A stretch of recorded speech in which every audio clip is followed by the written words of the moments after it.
Hola, muy buenos días a todos. Mi nombre es Alberto Ibarra y esto es Hablemos sobre IA. Hoy tenemos el gusto de presentarles a Alfonso Ruiz. Él es director del Colegio de Matemáticas Bourbaki. Alfonso es un estudioso y apasionado de las matemáticas. Su especialidad es la lógica matemática y sus aplicaciones. Él estudió matemáticas en la UNAM, en la Université d'Orsay y en Oxford University. Actualmente es el director del Colegio de Matemáticas Bourbaki y dedica su tiempo a convertirlo en un centro de enseñanza e investigación de primer nivel. Alfonso nos presentará el tema Teoría del aprendizaje. Adelante, Alfonso. Hola, buenos días. Les mando un saludo. Muchas gracias por permitirme participar en esta charla del consorcio. Yo participé en un proyecto en el consorcio justamente sobre teoría del aprendizaje.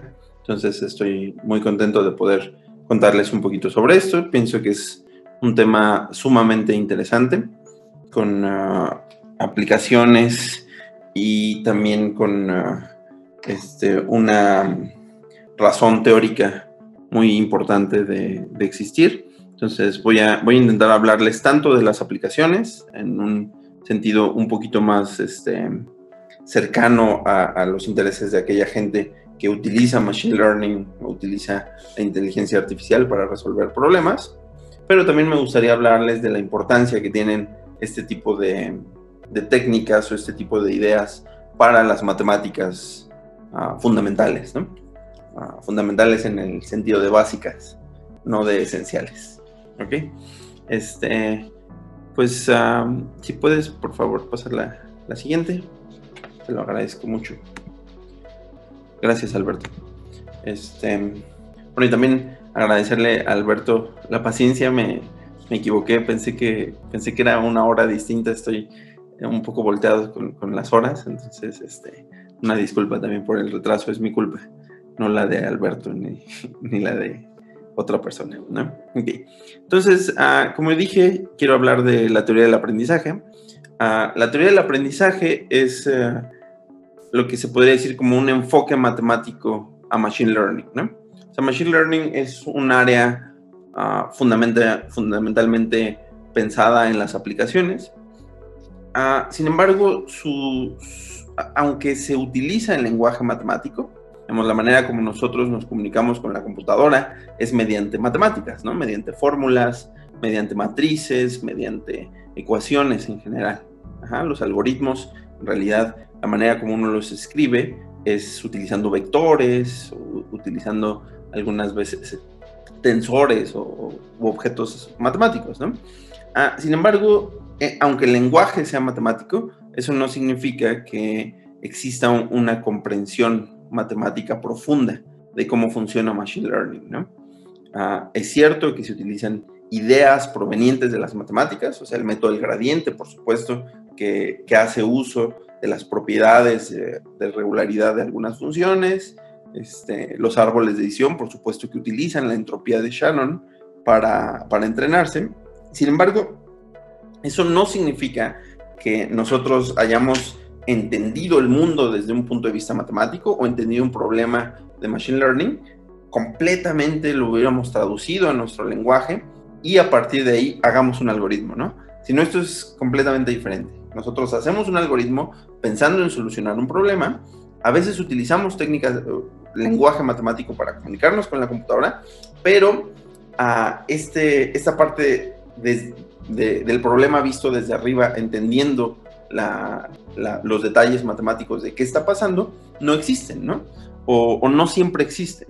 Y de hecho es un problema muy complicado entender por qué existen, ¿no? Creo que la mejor analogía de esto es la física, ¿no? A mí me da mucha vergüenza hablar demasiado sobre la física porque soy lego, entonces conozco poco, pero digamos, la manera como se escriben las ecuaciones de la mecánica cuántica, como se escriben la teoría de campos, etcétera, es utilizando matemáticas, por supuesto, ¿no? Es un lenguaje que es muy flexible y además es muy rico.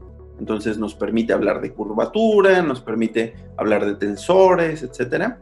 Sin embargo, eso no significa que nosotros entendamos matemáticamente cómo funciona el universo, ¿no? Si nosotros entendiéramos cómo funciona con este sistema de axiomas, pues entonces todo sería mucho más fácil, ¿no? Hay problemas matemáticos, uno de los problemas del milenio justamente se trata de un problema así, ¿no? O sea, encontrar un sistema que sea compatible con los axiomas que nosotros, un sistema matemático que sea compatible, ¿no? Entonces, lo mismo pasa en ciencias de la computación y de hecho cada vez pasa más frecuentemente, ¿no? Entonces, nosotros queremos entender la realidad, digamos, cuando digo la realidad me refiero a la evidencia empírica, y la evidencia empírica la pueden pensar en física como algún experimento que uno haga, y la evidencia empírica en Machine Learning es poner a clasificar imágenes a una red neuronal, ¿no?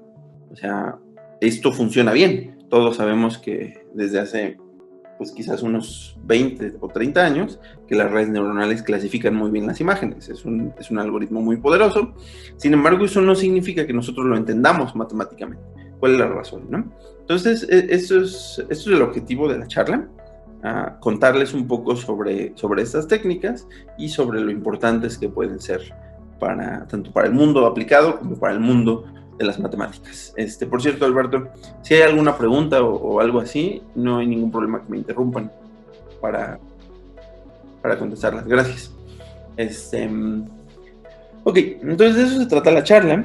Y siendo un poquito más concretos, lo que busca la teoría del aprendizaje, como el santo grial, es definir una noción adecuada de complejidad. Complejidad en el sentido de cuando un problema es suficientemente complejo para que un algoritmo de Machine Learning lo pueda solucionar o no. Cuando digo complejidad me refiero en términos estrictos a algo que se llama dimensión BC o la complejidad de Rademacher o algunas otras nociones similares que te dicen precisamente, es una definición en realidad, pero lo importante de esa definición es que abstrae una propiedad de cierta familia de funciones. Cuando digo funciones me refiero a modelos que se pueden aprender. Entonces, lo que busca la teoría del aprendizaje es una buena noción de complejidad que lo que diga es, esta red neuronal se entrenó muy bien, funcionó rápido, tiene buena precisión, entonces la razón por la que este fenómeno está ocurriendo, por la que este proceso de entrenamiento es exitoso, es justamente porque el proceso no era demasiado complejo. Es justo eso lo que busca la teoría del aprendizaje. Yo les voy a hablar de algunas versiones de la definición de complejidad, pero, por ejemplo, para la gente que esté familiarizado con la complejidad de Kolmogorov, es algo similar, ¿no? No es algo tan lejano. En realidad, no estamos pensando, por lo menos el día de hoy, no vamos a pensar en la complejidad del algoritmo, sino en la complejidad del problema que resuelve el algoritmo. Esa es la diferencia, ¿no? La complejidad de Kolmogorov es una noción para un código, ¿no? O para un programa. Y en este caso es un poco diferente. Sin embargo, hay algunas relaciones y conforme avance la plática les voy a contar. Y la otra parte, la que a mí me fascina, es en el otro lado, ¿no? Las nuevas ideas. Pero las nuevas ideas ahora en matemáticas, ¿no? Yo no pienso en las matemáticas como algo que genere per se ideas demasiado valiosas. Soy matemático, entonces creo que tengo el derecho de decir, o sea, no me estoy faltando al respeto yo solo. Sino más bien, o sea, las matemáticas son excelentes justamente para el primer punto, ¿no? Para tratar de comprender la realidad desde un punto formal y luego explicar por qué así funciona, por qué funcionan bien las cosas. Entonces, a mí me gusta mucho la interacción que va más en el otro sentido, ¿no? Por ejemplo, la interacción que va de física a matemáticas, ¿no? Hay algunos problemas que se resolvieron, problemas estrictamente matemáticos, que se resolvieron hace algunos años, utilizando una intuición que venía de la física. Ajá. O sea, estas ideas de cohomología cuántica, por ejemplo, son ideas que provienen de la física y que gracias a que experimentalmente en física las entendemos correctamente, podemos aventurarnos a probar cosas, a demostrar cosas formalmente en matemáticas, ¿no? Entonces yo les quiero hablar también de esa otra interacción, ¿no? Lo que la teoría de la computación o lo que la computación práctica y empírica le da a las matemáticas como nuevas ideas para resolver problemas, ¿no? El primer punto era, ¿qué puede hacer las matemáticas para explicar cómo funciona algo? Ahí ese es el centro de la plática, pero también del otro lado creo que es muy interesante y les quiero hablar de algunos acercamientos a este tipo de temas, ¿no? Ok, entonces el programa es esencialmente esto. Voy a hablarles sobre las ventajas, tanto en un aspecto práctico como teórico, de la teoría del aprendizaje, por qué sería interesante estudiar este tipo de cosas. Después les quiero hablar sobre las definiciones formales. Para esto necesitaremos un poco de estadística, que es esencialmente el único prerequisito para esta charla. Y al final hablaré sobre problemas abiertos y sobre esta interacción en los dos sentidos que les mencionaba, ¿no? Y después les hablaré un poco de lo que nosotros hacemos. Entonces vamos a pensar en las ventajas estrictamente prácticas, ¿no? Yo voy a enunciar 3 ventajas prácticas. Me refiero, por supuesto, a la teoría del aprendizaje, ¿no? Entonces voy a mencionar 3. Una de ellas es poder crear nuevos algoritmos. Voy a ponerles el ejemplo de boosting, que nace de la teoría del aprendizaje. Hay otra ventaja práctica, que es la elección de los hiperparámetros. Nosotros sabemos que Machine Learning, al ser un proceso artesanal que depende mucho de qué problema estés tratando de resolver, la elección de hiperparámetros es complicada, ¿no?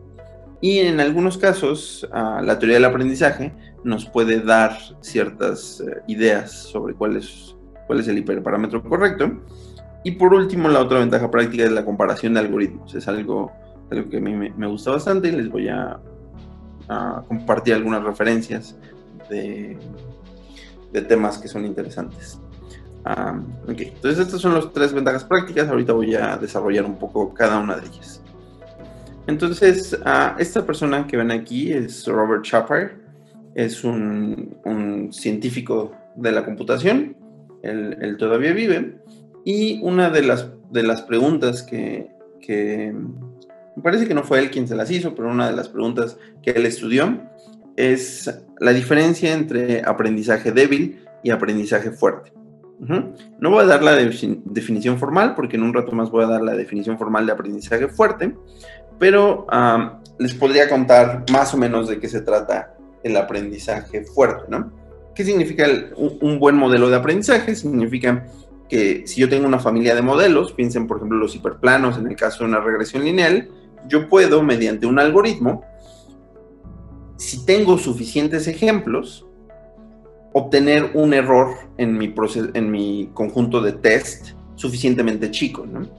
O sea, eso sería el aprendizaje fuerte. ¿Qué significa? Que mi precisión es arbitrariamente grande en el conjunto de test una vez que he entrenado con una cantidad suficiente de ejemplos, ¿no? Por supuesto, el problema fundamental es cuántos ejemplos necesito, ¿no? O sea, los ejemplos que yo necesito para entrenar a una red neuronal no son los mismos que necesito para entrenar un árbol de decisión. Ajá. Entonces, esencialmente el aprendizaje fuerte significa que yo pueda, si tengo suficientes ejemplos, aprender arbitrariamente bien un problema. ¿Ok? Ahora, el aprendizaje débil, ¿qué significa? Significa, nuevamente, teniendo una familia de modelos y teniendo suficientes ejemplos, lo que buscamos ya no es aprender con precisión arbitrariamente buena, sino aprenderlo con una precisión constante y no terrible, ¿no? O sea, piensen, por ejemplo, en un problema de clasificación binaria y piensen en el algoritmo Rule of Thumb, ¿no? Que es solamente lanzar una moneda y ver qué pasa. Ese algoritmo, por supuesto, dependiendo de la distribución de sus ejemplos, pero ese algoritmo va a tener un medio de éxito, ¿no? O sea, va a ser 50% efectivo. porque solamente lo estás prediciendo al azar, ¿no? Ahora piensa en un rule of thumb, pero que está cargado un poquito, ¿no? Es decir, que actúa en una base de datos que tiene una distribución sesgada. O sea, no es una distribución 50%, sino es un Bernoulli un poco cargado, ¿no? Entonces, en este caso, la regla de rule of thumb podría mejorar un poco, justamente porque está cargado hacia uno de los dos clasificaciones, 0 o 1, porque estamos hablando de clasificación binaria, ¿no? Entonces, la diferencia entre aprendizaje fuerte y aprendizaje débil es, en uno la precisión es constante y es un poco mejor a lo peor, es decir, es un poco mejor a un medio, y por el otro lado, en el aprendizaje fuerte, la precisión es arbitrariamente buena, ¿ok? Entonces, una pregunta un poco complicada que se hicieron a finales de los 80s es si estas dos nociones eran equivalentes, ¿no? O sea, es un poco aventurado justamente porque no parecen equivalentes, ¿no?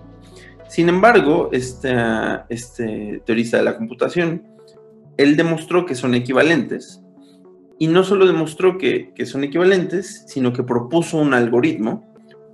En este caso no es un algoritmo, sino es un meta-algoritmo, precisamente boosting, ¿no? Entonces, este meta-algoritmo lo que hace es un problema en el que garanticemos el aprendizaje débil mediante cierto algoritmo, hacerle algo a este algoritmo que ya teníamos, a saber, boosting.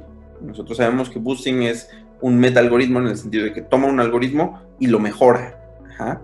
O sea, de ahí la palabra boost. O sea, es un algoritmo dopado, ¿no? Mi algoritmo débil lo voy a dopar y lo voy a convertir en un algoritmo que sea un poco mejor. Eso es lo que hace boosting. Y justamente él inventó boosting para demostrar que el aprendizaje débil implica el aprendizaje fuerte.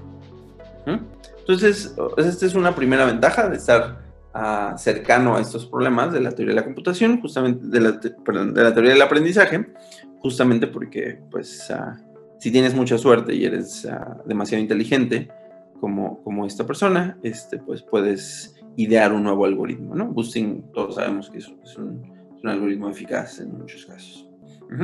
Y yo les he hablado de lo que se llama la eficacia estadística, ¿no? Es decir, qué tan preciso voy a ser, el orden con el que yo voy a acertar en mis ejemplos. Sin embargo, no les he hablado de eficacia computacional de un algoritmo, ¿no? En ningún momento he dicho que el algoritmo tiene que ser veloz o no, solamente me importa que aprenda de manera débil o de manera fuerte. Sin embargo, la verdadera complejidad de este problema es la eficacia computacional, ¿no? Que aprendizaje débil y fuerte son equivalentes, eso se conoce más o menos desde hace mucho tiempo, siempre y cuando no se involucre la eficacia computacional, y es ahí donde viene el verdadero problema, ¿no? Pero, bueno, me parece que preferiría no dar ahorita más detalles, a menos que alguien tenga alguna pregunta hasta aquí. Ok, entonces la otra ventaja que yo les dije en términos prácticos de conocer la teoría del aprendizaje es el concepto de los hiperparámetros, ¿no? O sea, piensen que queremos regularizar un algoritmo, justamente porque queremos prevenir overfitting, y aquí les puse un ejemplo de un algoritmo, ¿no? Esta es la definición de Rich, donde yo tengo un parámetro lambda que yo no conozco, esto es un hiperparámetro, ¿no? Entonces, a medida que lambda se haga más chico, entonces la regresión Rich se parecerá más a la regresión usual, y a medida que se haga más grande, yo voy a permitir un error más grande en mi set de entrenamiento. Ajá. Entonces, una de las cosas, de los aspectos interesantes que tiene la teoría del aprendizaje es que en términos de este aprendizaje fuerte que yo les mencioné, nos dice más o menos quién debería ser lambda, ¿no? ¿Quién debería ser lambda dada una distribución, dada un algoritmo, dada una familia de funciones, para que el algoritmo aprenda de manera fuerte? Entonces, esto esencialmente está escondido en el teorema de por qué Rich es PAC aprendible, ¿no? O sea, al rato va a hablar de que es PAC aprendible, pero por el momento solamente diré que es aprendizaje fuerte. Aprendizaje fuerte en el sentido que yo les dije hace rato, ¿no? Hay otros algoritmos que son regularizaciones y se puede demostrar nuevamente que para que haya aprendizaje fuerte, entonces al lambda le tienen que ocurrir ciertas cosas y así nos puede dar algunas ideas, por lo menos heurísticas, de quién debería de ser lambda. Entonces esta es una ventaja pues que es muy del día a día. Recuerden que encontrar estos hiperparámetros no es tarea fácil. ¿Okay? Si puedes pasar por favor a la siguiente. Ok, entonces la otra es esta idea de comparación entre algoritmos, ¿no? O sea, aquí les comparto un artículo más o menos reciente en el que justamente utilizando la idea del aprendizaje fuerte, su término técnico es PAC, Probably Approximately Correct. Es la definición que voy a dar más adelante. Entonces puedes comparar algoritmos, ¿no? Por supuesto, a nosotros nos interesa comparar algoritmos en cuanto a su predicción, o sea, queremos hacer una selección de algoritmos, pero también hay algunos aspectos éticos en el sentido de si yo tengo dos algoritmos, conocer cuál de ellos se comporta de manera menos biased respecto a mi base de datos. Entonces, esto es otra aplicación posible. Ahorita no les puse el artículo, lo siento mucho el otro, pero justamente es lo mismo, ¿no? Buscamos comparar algoritmos para saber cuál de ellos está menos biased. Recuerden que en la actualidad es un problema bastante grande, que los algoritmos parece que incurren en algunos errores que nosotros los humanos también, ¿no? Como racismo, sexismo, cosas así. Entonces la pregunta es, pues, ¿estos algoritmos en verdad son tan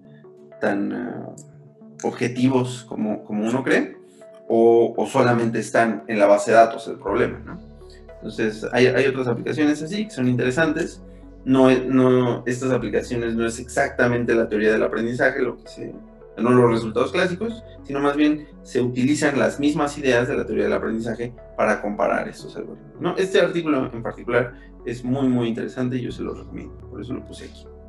Si puedes pasar a la siguiente, por favor. Y hasta ahorita yo les he hablado de estas tres aplicaciones, pero también hay otras aplicaciones que es poder describir nuevos fenómenos que en un principio no parece que haya un marco teórico, ¿no? Ahorita estamos buscando un marco teórico para Machine Learning, ¿no? Pero también nos gustaría, y para la eficacia en Machine Learning, pero también quizás nos gustaría buscar un marco teórico adecuado para otros problemas que enfrentan los científicos de datos, ¿no? Uno es la privacidad de los datos, ¿no? O sea, un algoritmo puede tener acceso a muchos datos, pero nos gustaría que tenga acceso a estos datos de manera privada, es decir, que los datos sí estén seguros, ¿no? Entonces hay un área de la ciencia de la computación que se llama Differential Privacy, que justamente da una definición formal, matemática, de qué significa que un algoritmo aprenda de manera privada. Y resulta que esa definición implica que tiene aprendizaje fuerte. Entonces, por medio de estas ideas, que son muy robustas, podemos, estas ideas de teoría del aprendizaje, podemos encontrar marcos teóricos para otro tipo de fenómenos interesantes como la privacidad. También Auction Theory esto es muy cercano, bueno, o sea, es prácticamente teoría de juegos, pero se han encontrado algunos frameworks teóricos en los que si yo quiero estudiar qué tan balanceada, por ejemplo, está una subasta, o si tengo posibilidades de ganar o no, entonces se hace mediante el aprendizaje PAC, ¿no? Hay un artículo de la persona de Tim, ¿le puedes regresar?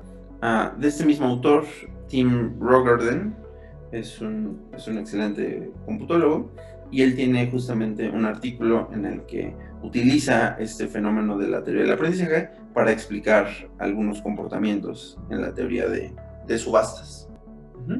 Y es con una motivación muy práctica, ¿no? Entonces, pues esas son esencialmente las ventajas. Ahora están las ventajas teóricas, ¿no? Que a mí me gustan mucho y que me gusta compararlas con esa interacción que hay de la física hacia las matemáticas, ¿no? Primera pregunta, las primeras, o sea, ¿qué es lo que buscamos en matemáticas puras? Pues buscamos preguntas, y buscamos preguntas nuevas, buscamos ideas nuevas, y buscamos y objetos nuevos con los cuales demostrar nuevos teoremas, y por tanto, pues seguir haciendo matemáticas, ¿no? Seguir haciendo matemáticas fundamentales. Y me parece que la teoría del aprendizaje es una fuente riquísima de tanto preguntas como ideas y objetos, ¿no? Las preguntas son, digamos, ¿cuál es esta noción correcta de complejidad, ¿no? O sea, ¿cuál es la definición correcta para Machine Learning que garantice un proceso de entrenamiento adecuado o exitoso, ¿no? La otra ventaja teórica es que provee nuevas ideas, ¿no? Hay un artículo reciente en lógica matemática, que es el área a la que me dedico, que demostraron un teorema de lógica matemática utilizando ideas de Machine Learning, ¿no? En el prólogo del artículo explican esto y dicen cómo una conjetura que tenía tiempo abierto en lógica matemática, con esta idea de boosting, precisamente, pudieron resolverla. Entonces, pues creo que es muy interesante. Hay pocos ejemplos ahora y es una buena idea explorar qué tantos ejemplos nuevos se pueden obtener con estas ideas. Y los objetos, pues son ahora familias de funciones que son buenas en Machine Learning, ¿no? O sea, una familia de funciones aprendibles de manera fuerte es fundamental para o sea, ahora nos gustaría estudiar cuáles son las propiedades de estas funciones, ¿no? Ok, si puedes pasar a la siguiente, por favor. Entonces, otra ventaja teórica que también me gusta mucho, hay una... Perdón, es la navaja de Occam, no de Ockman. Una disculpa.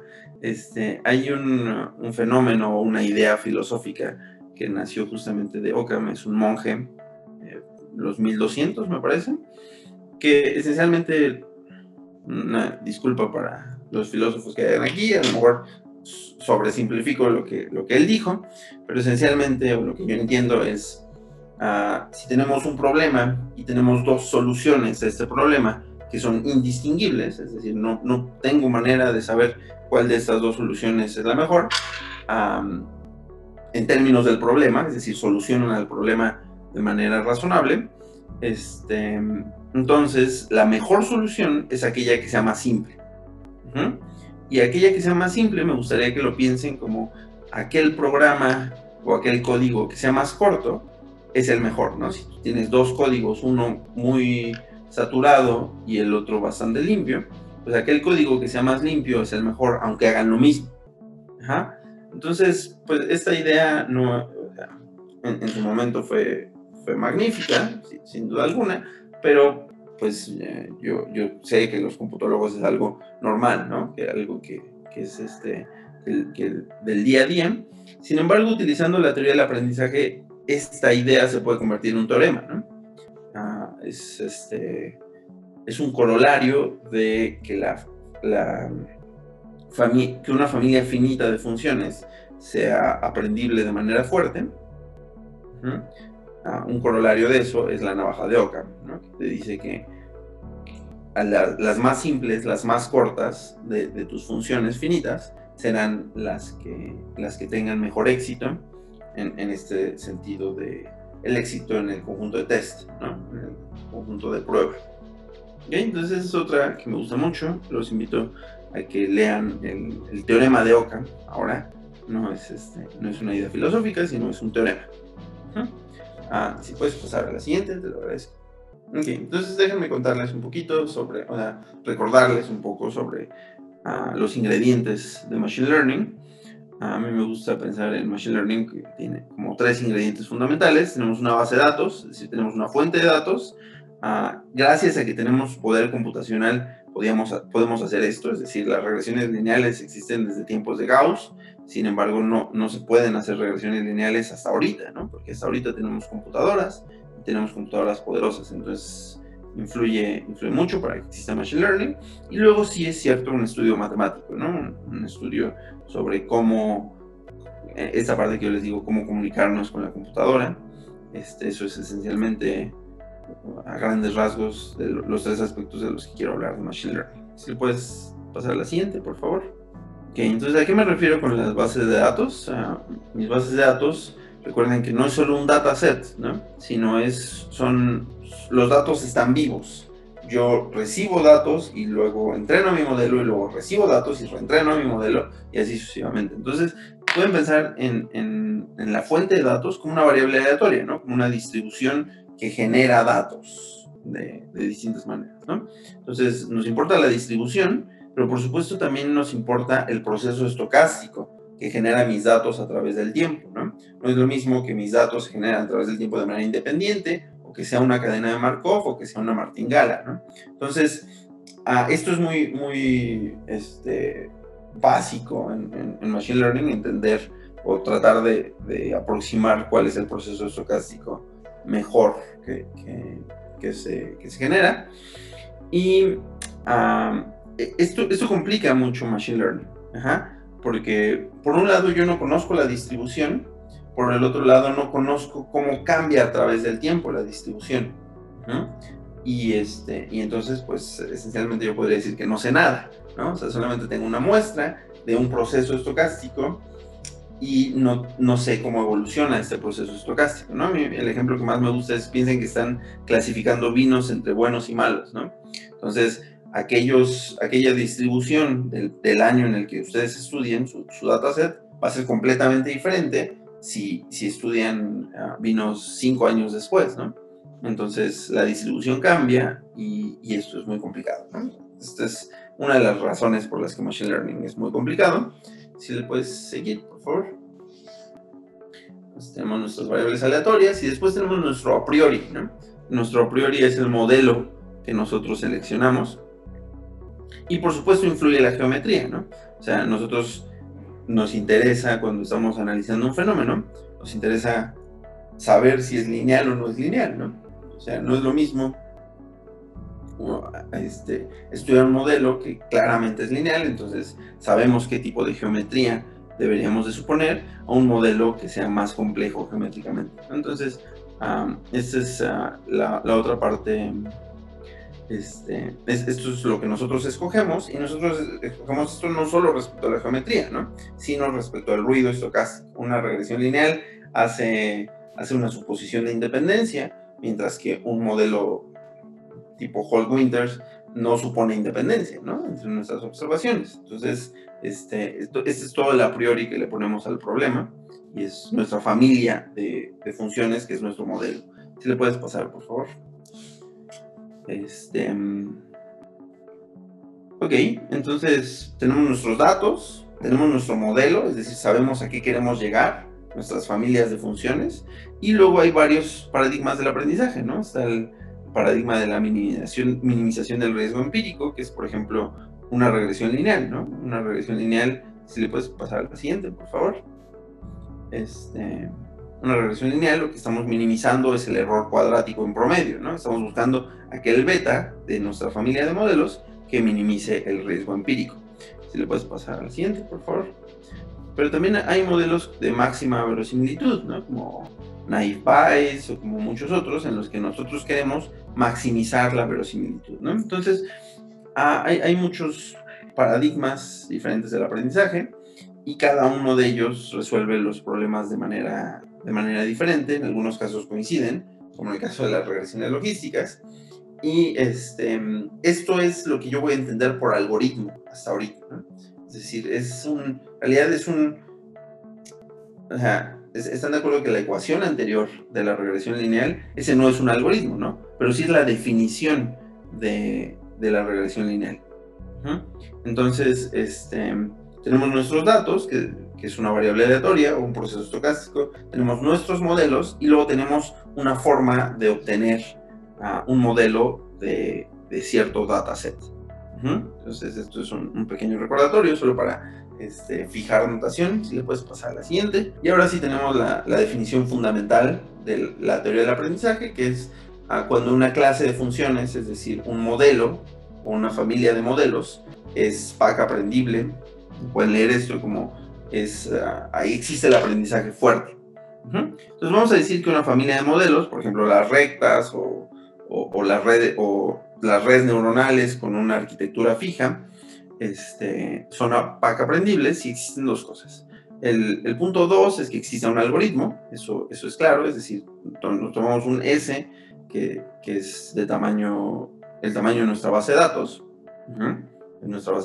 y nosotros a partir de ahí generamos una función M, una función que esté en M, que en este caso es el output del algoritmo, ¿no? Es los coeficientes de mi recta cuando hago una regresión lineal.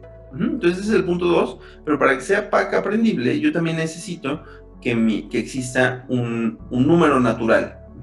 Es un número natural que a medida que yo quiera hacer el aprendizaje muy preciso, voy a necesitar más, a saber el tamaño de este número natural, más ejemplos, ¿no? Entonces ese primer punto, piénsalo como un tamaño mínimo de una base de datos, de tal forma que si yo tengo una precisión epsilon del tamaño que yo quiera y una probabilidad delta del tamaño que yo quiera, yo me tomo cualquier distribución, es decir, me tomo cualquier fuente de datos, esto es muy importante porque recuerden el ejemplo de los vinos, y supongo que existe una función etérea que explica bien a mis ejemplos, estoy hablando de aprendizaje supervisado, tal que su proceso estocástico sea independiente y idénticamente distribuido, eso respecto a los ejemplos, y yo tengo por lo menos esta cantidad m minúscula de datos, entonces yo voy a aprender de manera fuerte, ¿no? Es decir, el error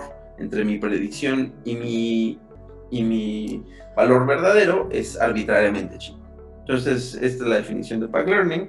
Sé que me fui un poquito rápido, pero bueno, la idea es aquella que les di anteriormente, ¿no? Los invito a que lo lean un poquito con más calma. Es una definición intuitiva, ¿no? Y recuerden, es una definición sobre M, sobre la familia de nuestros modelos, y sobre el algoritmo se habla más adelante, ¿no? Con detalle a qué tipo de algoritmos permitimos. Si le puedes pasar, por favor. Tengo solamente 2 minutos. Entonces, problemas abiertos en el espíritu del primer punto de la charla es tratar de entender el proceso de aprendizaje, ¿no? Tratar de entender por qué algunos algoritmos aprenden y aprenden de manera correcta. Entonces, no entendemos por qué las redes neuronales profundas aprenden y aprenden tan bien y con tan pocos ejemplos. Por supuesto, Reinforcement Learning está abierto, GANs está abierto, aprendizaje no supervisado desde el punto de vista de la teoría del aprendizaje está poco estudiado, ¿ok? Entonces, pues esencialmente el problema es entender por qué todos los algoritmos muy poderosos funcionan, ¿no? Desde el punto de vista de teoría del aprendizaje sí entendemos support vector machines y árboles de decisión, pero no mucho más que eso, ¿no? Bueno, las regresiones rich, esas las entendemos. K-nearest neighbors se entiende. Bueno, se entienden algunos de estos ejemplos, ¿no? Pero en realidad son algoritmos que no son el state of the art en machine learning, y esos son problemas completamente abiertos, ¿no? Y el otro aspecto de los problemas abiertos es su interacción con otras áreas de las matemáticas, ¿no? Yo les mencioné que recientemente se demostró una conjetura sobre la lógica matemática utilizando estas ideas de machine learning, y hay una interacción muy fuerte, ¿no? O sea, yo llegué justamente a estas ideas de PAC Learning o aprendizaje fuerte porque existe una equivalencia entre ser PAC aprendible y una noción fundamental en la lógica matemática. Entonces, este diccionario pues habla muy bien de la definición, en el sentido de que es una definición robusta, es una definición que verdaderamente está capturando nuevas ideas, porque apareció en dos contextos completamente diferentes, ¿no? Ahí hay mucha interacción. Recientemente se han demostrado algunas conjeturas que prueban esta interacción. También hay una interacción con la topología. Esta interacción es menos clara. Sin embargo, si ustedes revisan algunos trabajos de redes neuronales de grafos, justamente se nota este componente topológico para poder explicar correctamente el proceso de aprendizaje de las redes neuronales. Y por supuesto para teoría de grafos, ¿no? Ahí hace rato les hablé sobre differential privacy, y differential privacy se conjetura que es equivalente a una propiedad muy importante de la teoría de grafos, que es estabilidad. No estabilidad en el sentido de machine learning, sino más estabilidad en el sentido de la lógica matemática. Ya se demostró que aquello que sea PAC aprendible es estable. Todo lo estable es PAC aprendible. Creo que lo dije mal, ¿no? Se demostró que todo lo que sea aprendible de manera privada es estable, y todo lo que es estable, eso ya se sabe que es PAC aprendible, ¿no? Entonces, se piensa que aprender de manera privada es equivalente. Entonces, hay esta interacción también con la teoría de grafos, que es muy, muy interesante. Pueden buscar, la gente que esté interesada, aquellos grafos que son sparse, en cierto sentido, o sea, que son dispersos. Es muy similar a esta noción de ser estable. Y por tanto está contenida en ser PAC aprendible. ¿Ok? Entonces, pues sí, solamente me pasé unos 3 minutos, les pido una disculpa. Si puedes poner la última slide. Súper brevemente, estas son las redes del Colegio Bourbaki, donde soy director, y entonces nos dedicamos a enseñar matemáticas, tanto a individuos como a compañías relacionadas con machine learning o con matemáticas financieras. Entonces, de nuevo fue un gusto. Les pido una disculpa por el retraso, y quedo atento si hay alguna pregunta que quieran hacer. Aquí tenemos una pregunta de Alexandro Ramos. Dice, ¿hay alguna equivalente para Deep Learning que sea equivalente a la poda neuronal? No lo sé, pero en árboles de decisión sí es cierto, ¿no? O sea, yo me imagino que se refiere a pruning, ¿no? Entonces, por lo menos lo que es en pruning en árboles de decisión es un método de regularizar un algoritmo, ¿no? Es un método tanto para volverlo más eficiente, como en algunos casos prevenir overfitting. Entonces, en ese caso de los árboles de decisión, uno sí puede demostrar, así como lo hace en Rich, que pruning es un algoritmo que aprende de manera fuerte, ¿no? O sea, pruning junto con el árbol de decisión, ¿no? Entonces, en ese caso sí, desconozco el caso de las redes neuronales, pero yo me imaginaría que no. ¿Por qué? Porque de redes neuronales no se entiende nada, ¿no? O sea, redes neuronales, a lo mejor se entiende el perceptrón, porque funciona bien, pero ya, ¿no? O sea, una red neuronal convolucional de muchas capas no se entiende para nada. Es decir, el N que yo les mencioné hace rato, la cantidad de ejemplos que uno necesita, el que predice esta teoría del aprendizaje es completamente irreal respecto al empírico, ¿no? O sea, una red neuronal se entrena bien con 5,000 ejemplos, las de ImageNet, ¿no? Sin embargo, y ya clasifican pues casi el state of the art, ¿no? Sin embargo, la teoría del aprendizaje, en ese caso particular, predeciría como, o sea, el número no lo tengo a la mano, pero debe ser un número 2 a la 1,000,000 más o menos, ¿no? O sea, lo cual es una locura, ¿no? Es un número extremadamente grande respecto a lo que nosotros sabemos que necesita una red neuronal para entrenarse. Entonces, todo lo que tenga que ver con redes neuronales, a menos que sea el perceptrón, pues casi nada se entiende correctamente. Muy bien. Bueno, yo tengo una pregunta. ¿Cuál es la aplicación práctica más relevante que tiene todo este esquema de conocimiento de la teoría del aprendizaje? Yo creo que esta comparación entre algoritmos es muy interesante. O sea, en general es muy difícil comparar algoritmos, ¿no? Nosotros tenemos alguna heurística, pero no un método general. Yo pienso que el framework de la teoría del aprendizaje puede darnos ideas de cómo es bueno compararlos, ¿no? O sea, eso no significa que nos va a decir qué algoritmo es mejor, porque para eso requerimos un trabajo, ¿no? Para eso requerimos un teorema, que en este caso, pues el teorema va a ser muchos experimentos, ¿no? Pero nos puede dar ideas de cómo proceder a demostrar algo, ¿no? O sea, nos va a dar ideas de qué tenemos que probar para estar seguros que un algoritmo es mejor que el otro. Eso ya es mucho, ¿no? O sea, piensen, por ejemplo, como la teoría de categorías, ¿no? La teoría de categorías no es útil, o bueno, no quiero decir esto, ¿no? Pero digamos, o sea, es un framework muy útil para enunciar resultados, ¿no? Entonces yo creo que es algo parecido a esto, ¿no? Claro. Muy bien. Alexandro Ramos tiene otra pregunta.